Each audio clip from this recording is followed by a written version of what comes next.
Hello and good evening, everyone. Welcome to another episode of Tech Talks 101 powered by F Code Labs, bringing to you the latest technological developments in the field of research and development and also the technological implementations in the industry of technology.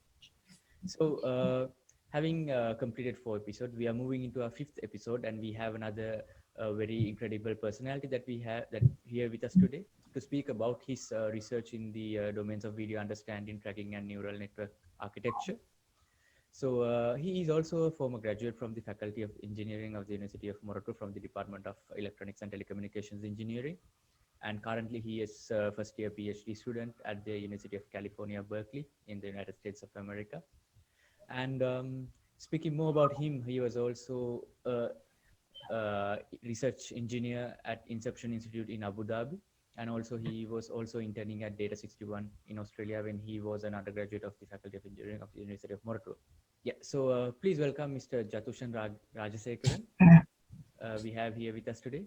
Hi, Mr. Jathushan. It's a privilege to have you. Amal, hi. So, Yeah, how are you doing? How is I'm good. Yeah, how is work and academics happening to you these days with the pandemic situation? yeah. I mean, it's good, I guess. Like we just like last week only we started going in-person classes and sorry to the labs. So it's been exciting. Okay, great. So, how has the work studying online before moving to in-person classes, how has that experience been going from Sri Lanka to USA and studying online during these periods? How has the experience been? Well, I wouldn't say it's a bad experience. It has its kind of its perks. You can just stay in your house and do all the works at your own pace and at your own time.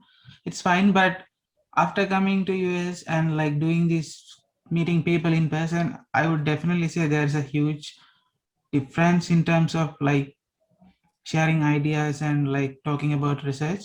Doing it with like talking with people in person, I felt kind of it will be more productive. Okay. So before moving forward, let's just roll back a bit and speak a bit about your background in terms of academics, where you school, where you are from, and how did you go through this journey to end up here, what you are doing right now. Okay, cool. Yeah, so I was born in Japan and I did my high school in Jaffna Hindu College. And after A levels, I got to Moratuwa and came to started studying at Moratuwa. And I moved. I after the first semester, I chose electronics. So been there for like 3 years. And yeah, then after and during that, I went for the internship at Data 61. And then after graduating, I wanted to go to grad school, but at that point I didn't get any grad school admission, so I went to do this Inception Institute. So there I got a chance to like work with like very good people on research and did some good papers, so that I think that helped me to get into grad school in the next iteration. So I'm here now. Yeah. So just a quick question, like what domain were you working for research as a research engineer at Inception Institute? Oh yeah. So there I started working on continual learning. So it's kind of interesting topic to me. I'm still kind of working on that problems. So continual learning in a sense that the networks, most of these right now, everyone just train with a single data set and done with it, right? So, but at least in terms of product or like deployment, the network has to be trained every time when there is a new data comes. So retraining is very costly. So we were working on this problem where how we can add information from the new data without like erasing or forgetting the previous knowledge learned in that model. So mostly I was focusing on continual learning there. Great. So moving from Inception Institute into the University of California, Berkeley, how did it happen to you? Was it like something that you had to put a lot of effort and look for a lot of opportunities all around the world? Or were you very specific on what you were looking, and how did things happen to you? How did the opportunities come?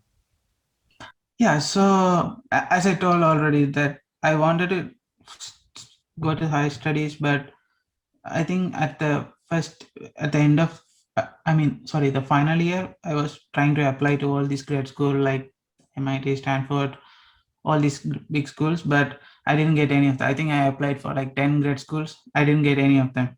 All of them were rejected. So that kind of actually made me to go to like do some good research. So I went to this Inception Institute. So after working there, I got to work with these very prominent people in this computer vision area. So that helped me to get some good recommendation letters, but also we published some like interesting papers in these conferences. So after that, in the second iteration when I was applying, I was able to get into like most of the school I applied. So I wasn't like really sure about I don't have a like a very clear idea. I really wanted to come to Berkeley, but during these grad schools they have these visit days where we can actually go and meet these professors and talk to them, and then we can decide. So when I was doing these visit days, actually it was virtual, but when I was talking to these professors in Berkeley, I felt more comfortable, and it was like we had a quick connection with our ideas and stuff. So after that, I was pretty sure I wanted to come to Berkeley. Awesome. So moving from Sri Lanka to Abu Dhabi and then to USA. So and being in the same domain of research, working with the academics. So what are the key differences or the distinct differences that you see between the same domain within the domain in countries like Sri Lanka, and then when you go to Abu Dhabi, and then USA? That's an interesting question, actually. I wouldn't really define it as a geographical difference or like Sri Lanka, Abu Dhabi, or Berkeley, but there's a difference, but it's more likely because like the role I was doing, because in Abu Dhabi I was doing a research engineer, so I got to like participate in like different type of research problems, and we were like focusing on like very narrow area of this continual learning, and I can just play with like different problems. Actually, when I was in Abu Dhabi, I was like playing around with like meta learning, future learning, and different type of problems, and just trying different things, because I don't have like a very narrow thesis there. So it's just a research engineer, right? I had this freedom to do whatever I want. Here Berkeley, I have a different role. I'm a graduate student, so I kind of have like a future goal what I wanted to put it in my thesis or something. So I was trying to focus all my researches and do most of the works somewhere in the same direction as my final goals. So, and in Sri Lanka, I was like undergraduate, so I don't have this very clear picture. I still don't have, but at the time I have a very small understanding of what I wanted to do. So there also I was just playing around stuff. But yeah, the basic difference is the role I was playing. Great. Hope that's answer the question. It's Yes. hard to answer. Yeah. Yeah. So moving forward into a bit detail about your research topic being video understanding, tracking, and neural network architecture. So could you please explain a bit about this domain and like the reason why this research is conducted, basically about the problem statement and the background of this research? Okay. Yeah. So, well, I'm kind of starting in this domain, so I'm still in my first year, so I'm trying to figure out what are the things I wanted to do. But as for now, I have this sort of like idea that I wanted to work on this problem of video understanding. Why? Because all of our like the autonomous vehicle or surveillance camera or like whatever these social media, everywhere there is a ton of video. The success in ImageNet or like neural networks actually came from these like image classification models. They are doing good and kind of saturated. Like there is like very good models. They can quickly understand what's in the image, right? But the problem is when we move to like a single frame to a multiple frame, the problem itself is not really fully defined, I would say, because for an image classification, you can, still it's not a good problem for me, at least, because you can't just take an image and say, give a single label to an image, right? Because people say image with 1,000 words. So that's what actually currently happening, but at least it's fine. But when you go from 1 frame to like 1,000 frames, there is a huge amount of extra information coming in a video, right? So people are trying to do this as a micro actions, that defining action as a very very narrow small action, like walking and stuff. But apart from that, there is like a very long understanding behind a person walking, right? Maybe he is walking towards to grab apple or something. So those sort of like long-term videos are very hard to understand for these models. So my goal, at least right now, I was kind of interested in trying to learn some models which can understand what's happening in these videos in a long term, like 5 minutes, 10 minutes, long term videos. So that's a goal. And hope that answers your question. Yeah. So so having those goals of video understanding in particular for particular durations, so what are the use cases of this research? I mean, what are you exactly where can this thing be applied in the real world uses? Yeah, so I guess it has all where most of the place we can simply plug these models, right? So even right now, what people do is take these single frame models, and you have these videos, and send this every frames to the model one by one, right? So I think that's very ill defined.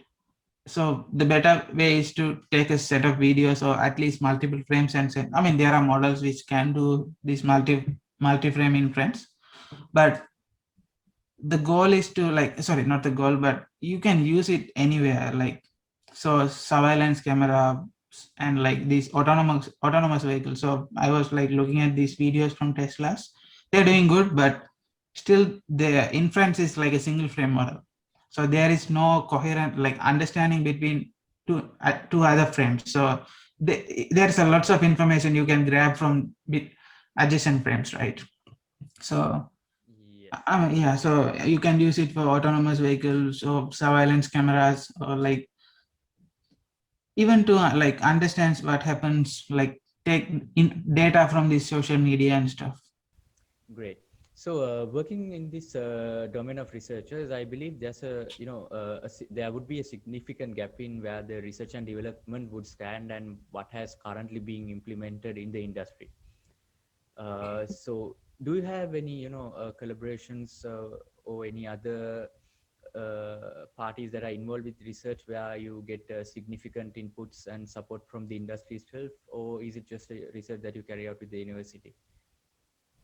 Yeah, so as I said, I was still like going into this direction. So we were still trying to figure out like what is like how to make this work in a potential manner. But yeah, but right now it's just inside the university. So, just moving a bit forward from speaking about the research, University of California, Berkeley is one of the prestigious universities around. So, in terms of research and development, like what potential that the university carries, and I mean, where does the university stands in terms of research and development, and what are the other researchers going around in the university in this domain? Yeah, Berkeley is pretty good for like at least for like what we were doing this computer vision.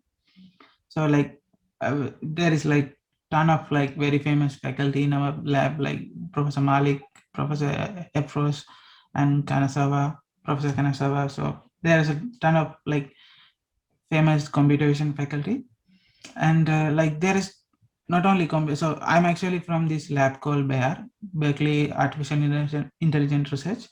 So it not only computer vision and stuff, they have like several reinforcement learning labs, robotics labs, and yeah, and like even for computer vision there is like ton of like different areas, not only like this video understanding or classification. There is like unsupervised learning, generative models, and like 3D understanding and stuff. So there is ton of work going on here. Yeah. So you mentioned that when you were first looking for grad schools during the first round of applications, you were not successful, and then you decided to go forward and work as a research engineer to boost your profile. So Yeah. there's a lot of people out there who would be still looking for their higher studies and also undergraduates. So let's start from during the undergraduate days, like if you are to advise a person who is an undergraduate right now, who is willing to go outside and pursue their higher studies in the field of research after their studies, what would be the advice that you would give to them in terms of what kind of profile that they should be building themselves into during their undergraduate period? Yeah. So okay, so I think there is two things. Maybe it's important to consider. I mean, everyone says GPA. It's important, but it's not that important. Keep a decent GPA. That's fine. But the most big thing I would say is do some good research. So even for me, like I got a chance to work with Professor Rangarotrico. So in my maybe fourth semester, I guess. So it's for me at least it's like a chain reaction. So because of that, I got a chance to work at Data 61, and because of that, I got a chance to work at Inception, and from there, it's everything is a chain reaction. So you should start doing good research and try to get some good papers in your undergrad. At least one paper would be sufficient. So because like, and also like the research opportunities most of the time don't come to you. So just go to like your favorite professor in our lab university, talk to them and try to start working with them, because sometimes they don't know that you wanted to do some research, right? So it's better to go and like talk to them. If you're in third semester or fourth semester, just go and talk to them and try to get involved with some research problems. And also I would definitely say try different areas. So that's the best thing, best advice I got. Like at first semester I was very much into robotics. I tried it, it didn't work out for me, so I moved. So you have like 4 years, right? So just spend this time to try to explore different things, and I'm pretty sure at the end of the final year you will be definitely have some like very interesting topic you wanted to do for higher studies. So try to talk to the professors and try to do like try to explore different research problem, and you will definitely have a good paper at the end of the final year, I guess. Yeah. So, and like moving into very prestigious grad schools out there, and moving into uh, the high ranked universities, and then there are the middle ranked universities. What is the difference? Obviously, there is a difference. What is the difference that you see in entering into a very prestigious university? Like, what are the things that would make you stand out as a person to enter into such a prestigious university? Okay, so I I don't know actually, because I don't have the apples and orange comparison, because I'm still in one university. I don't explore at different universities. Apart from that, at least for me in a grad school, these rankings don't really matter. So what matters is you have a good professor. If you like connect with this professor very much, then you are in like pretty good shape.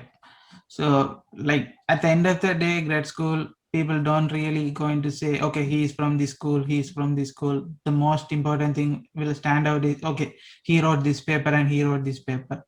So what matters is that you do a good job at the grad school, and then you are pretty good. Okay. So to do the good job, you need to have like a good professor, and like there should be like a very mutual connection between the professor and the student. Apart from that, ranking at the end of the day, I don't think it matters. Okay, so I'm just stressing out on this fact because there's a lot of undergraduate listeners who would be listening to this, so that it would be beneficial for them to plan out what they want to do. So since you mentioned about the importance of the professor that you are doing your research under, so how would a person go out and select a professor as to this would be an ideal professor to guide me through these researchers? So how do you see that aspect? What kind of things that you need to consider when you are looking for a professor for your research opportunities? Yeah, that's a tough question. So, well, even for me at the start, like as I told, I had to like talk to these professors and then find one.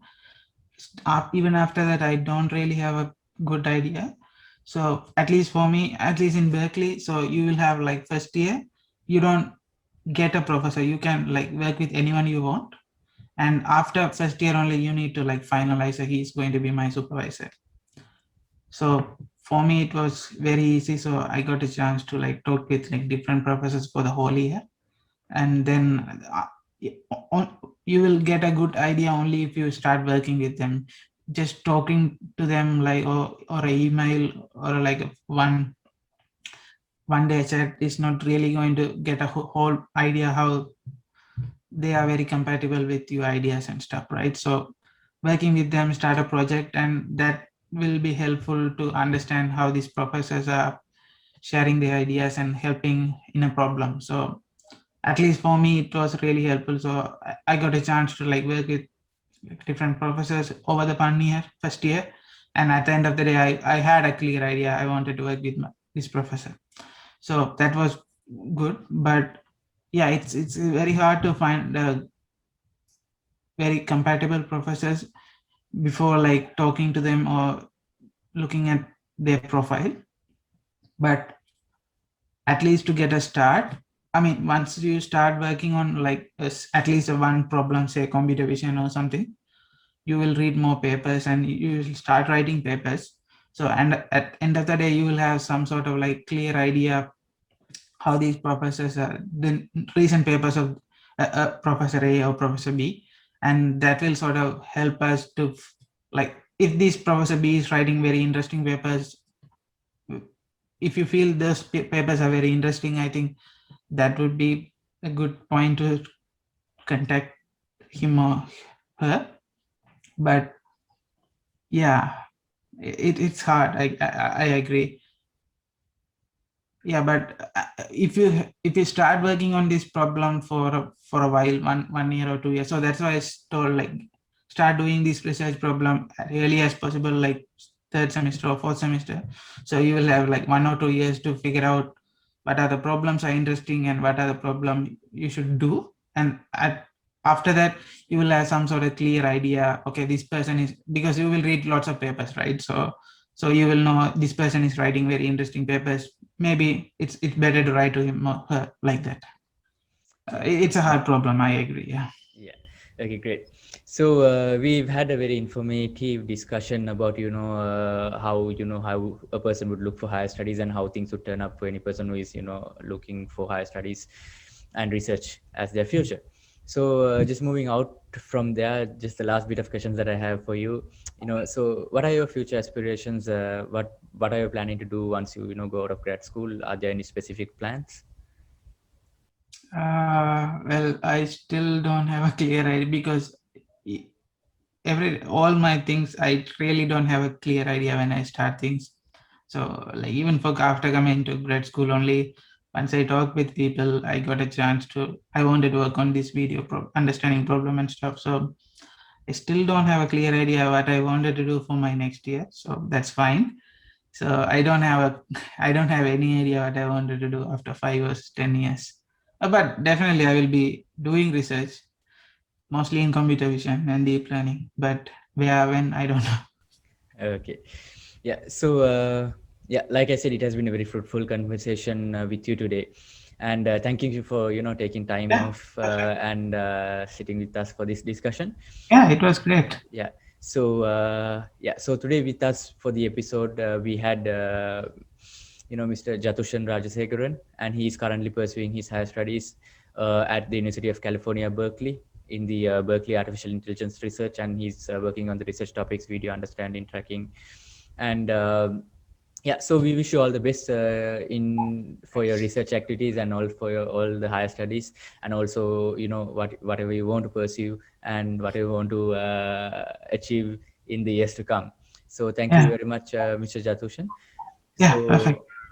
So for anyone who would like to connect with Mr. Jathushan and speak with him, and it has been for me it has been it has been an inspirational story about how he made it through with all the things that he wanted to achieve.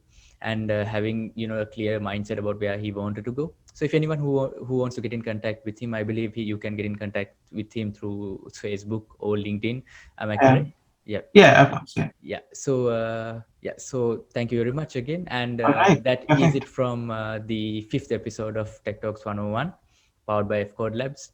So we'll be catching up with you guys with another fresh episode very soon. So until then, stay safe, stay healthy, and have a good night. Thank you, everyone. Perfect. Thanks. Thanks for inviting me. It was great fun. Thanks. Bye.